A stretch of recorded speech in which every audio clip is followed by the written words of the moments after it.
The Inspector General of the National Police Service, under Article 245 of the Constitution, must exercise independent command of the police.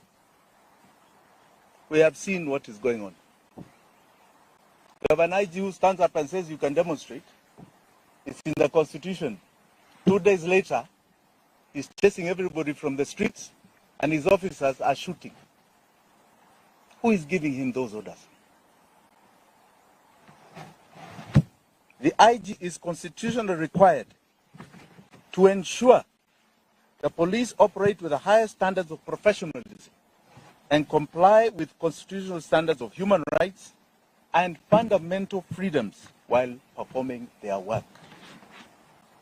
In exercise of the command of the police, the IG has the constitutional responsibility to ensure that the officers commit to protect the right of life of all Kenyans by adhering to the Constitution.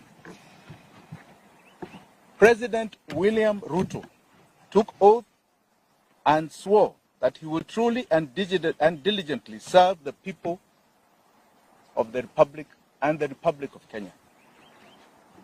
He will diligently discharge his duties and perform functions in the office of the President while doing justice to all in accordance with the Constitution and the laws of Kenya without fear, favor, affection, or ill will.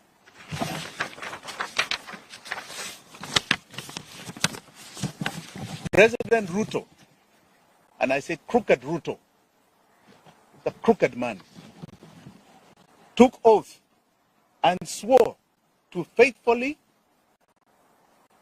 bear true allegiance to the Republic of Kenya and will obey, observe, protect, and defend the Constitution of this country. And he will protect and uphold the sovereignty, the integrity, and the dignity of every single Kenyan. That is an oath you are swearing to God before 54 million Kenyans. Regrettably, today it can be confirmed that crooked Ruto has not only violated the Constitution of Kenya, but has contravened his oath of office. He has become a constitutional delinquent.